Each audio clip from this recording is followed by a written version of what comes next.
Olá, meus alunos. Vamos lá então para a nossa aula de História, unidade 4 do nosso livro. Acompanhem com o livro. Lá na página, então, 90, nós temos a abertura da unidade com a imagem de um sítio arqueológico. As cidades têm história. Os centros urbanos, eles surgiram a partir de aldeias que tiveram a necessidade de produzir seu próprio alimento. Aparece aí no livro o sítio arqueológico, então, da cidade histórica com aproximadamente 7.000 anos. Ele está localizado na atual região da Turquia. Nós vamos ver mais para frente no mapa. É importante que vocês relacionem que a água, ela é um recurso natural indispensável à vida e desde aquela época ela já era importante para a agricultura, ou seja, só era possível plantar se houvesse água nas proximidades. Em sítios arqueológicos são importantes, pois são os locais onde se encontram vestígios de grupos humanos do passado e que por meio desse estudo é possível a gente compreender características materiais, culturais, de como viviam aqueles povos do passado.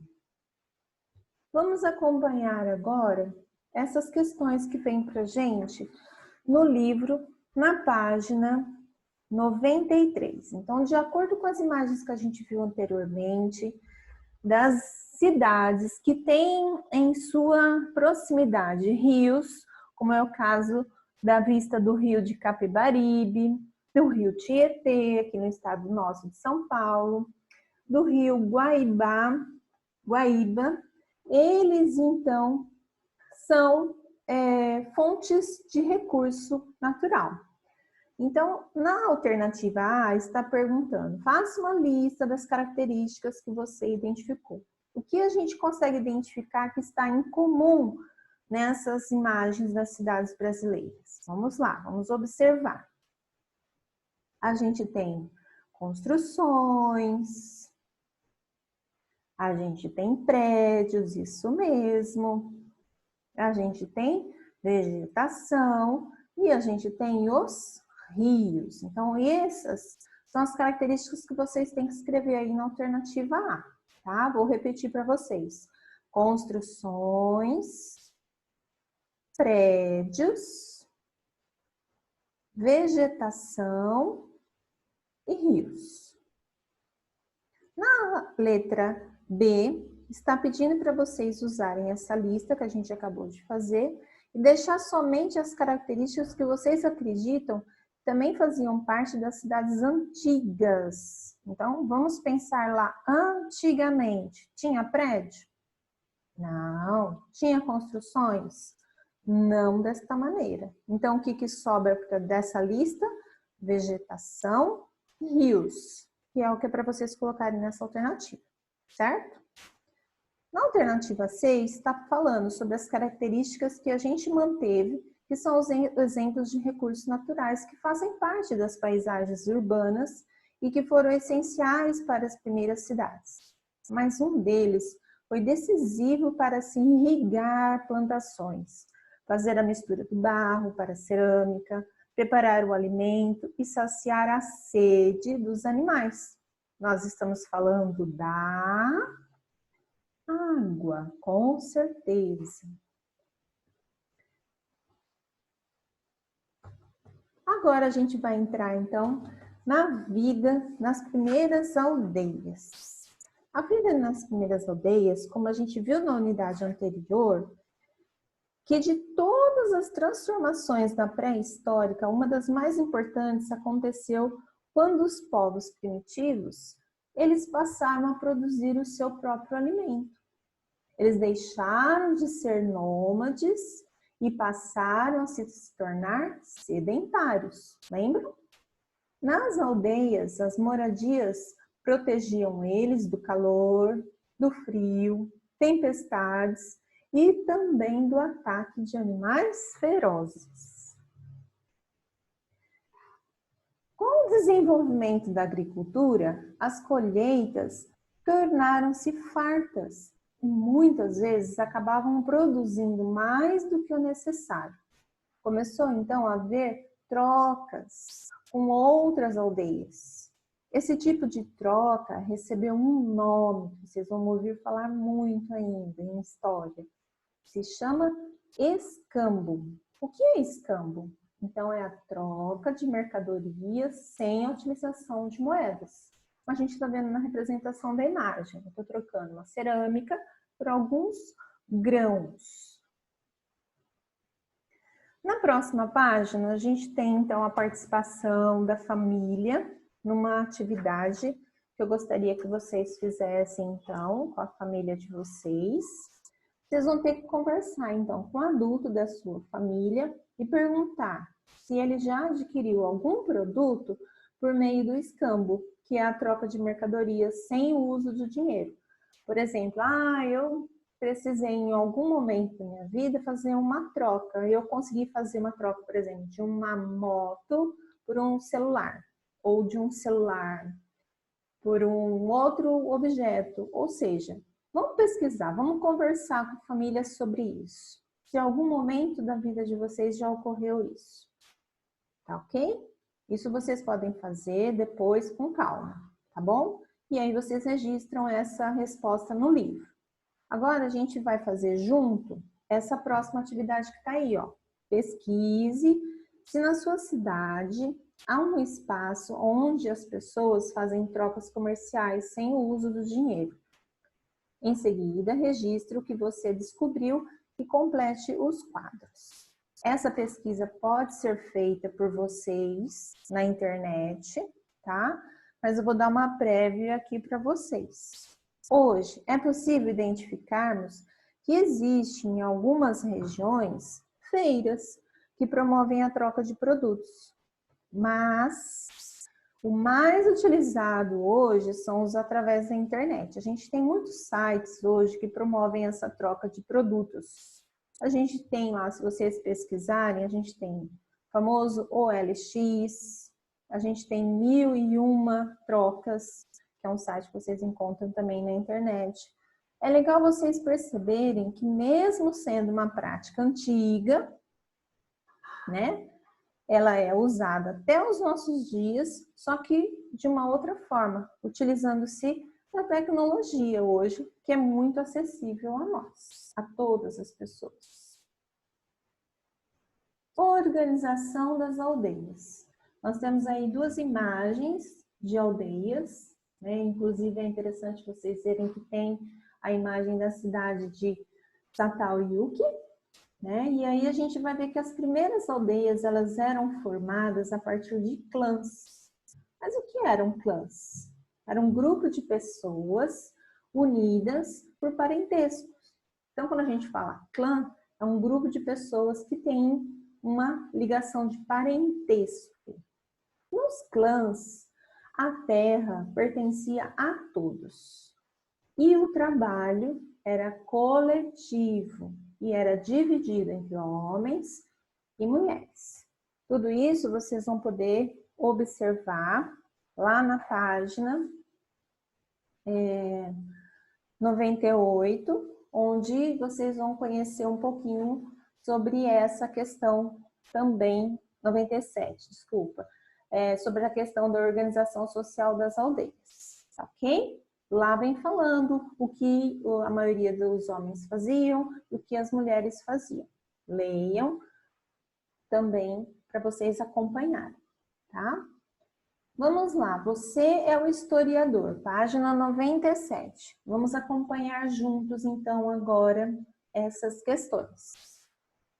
Será que os utensílios dos povos ainda são úteis nas sociedades atuais? A gente tem aí uma imagem de uma cerâmica originária da Mesopotâmia. Estou pedindo, então, no livro, faça uma investigação observando esse utensílio retratado. E vamos responder. De que material esse objeto é feito? Na própria legenda já está falando, né, pessoal? Ele é feito de cerâmica, ou seja, de argila, de barro.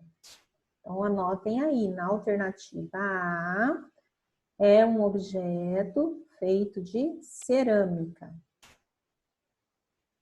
Na letra B, você consegue identificar a função desse objeto?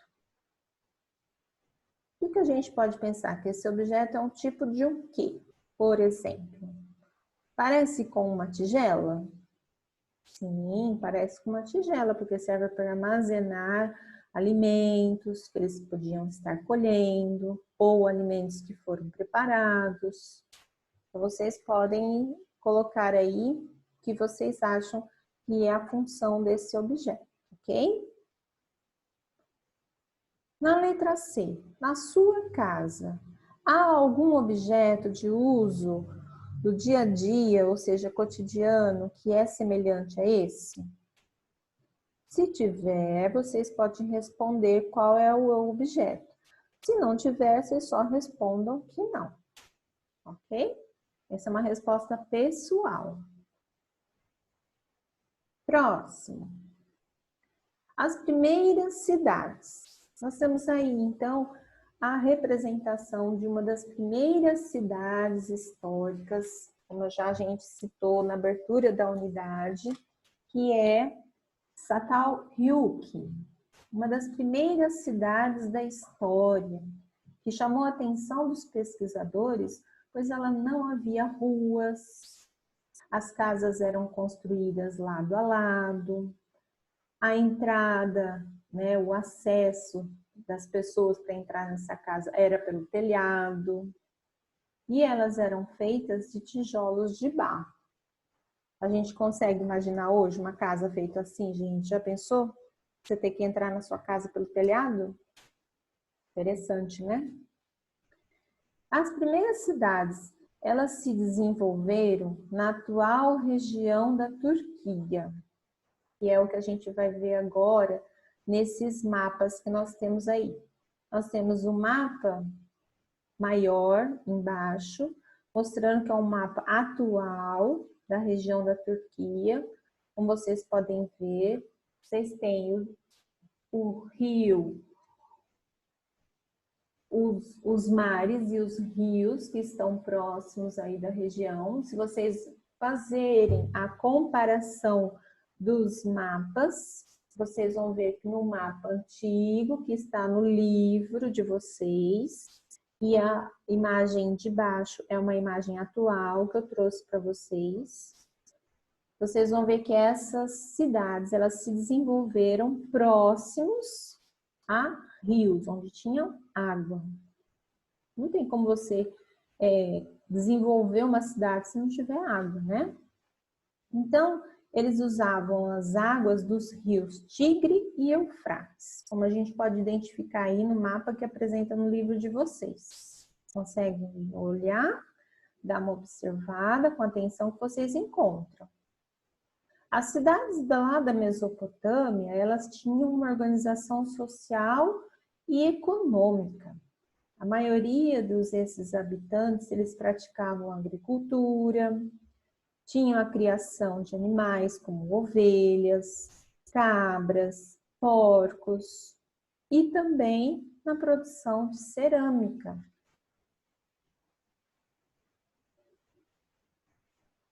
Na próxima imagem, a gente está vendo uma imagem das ruínas de uma cidade. Essa imagem, ela mostra a destruição de um patrimônio cultural da humanidade. Ela foi ocasionada por um conflito armado que ocorreu na atual região do Iraque. É importante que vocês reconheçam o valor inestimável de um sítio arqueológico. A gente tem que perceber a importância da gente poder valorizar a história desses povos do passado. Reconhecer que culturalmente eles eram muito diferentes de nós. Isso vem na nossa página 101. No final da página 101, a gente está lá, tem uma perguntinha. quais perdas para a humanidade a destruição de um patrimônio ele pode causar? O que é importante a gente perceber? Se eu acabei de falar para vocês, é a perda do quê? Da história da própria humanidade, né? Porque mesmo tratando apenas de vestígios de um povo antigo, culturalmente totalmente diferente de nós, a história deles faz parte da história da humanidade. Então, por conta disso, é importante a gente preservar essas ruínas, esses vestígios, para que a gente possa ter acesso a essa rica cultura do passado, né? Então, vocês podem estar fazendo a conclusão dessa pergunta dessa forma, né? Que é importante, foi importantíssimo para a própria história da humanidade, né? Que o povo, a diferença do povo, culturalmente falando, faz parte da história da humanidade. Então, é importante a gente preservar esses vestígios como forma de uma rica cultura do passado. Agora, então, vamos ver se vocês prestaram atenção na aula. Vocês podem retornar, voltar a assistir a aula novamente, fazer a leitura com calma dessas páginas, tá? Mas vocês vão fazer agora, então, os exercícios que estão na próxima página, ok? Essas atividades que tem um jogo aí como sugestão que vocês podem estar fazendo em família, tá? Mas eu gostaria que agora vocês fizessem os exercícios do mãos à obra, ok? Façam esses exercícios, então. Bons estudos, meus amores. Beijos!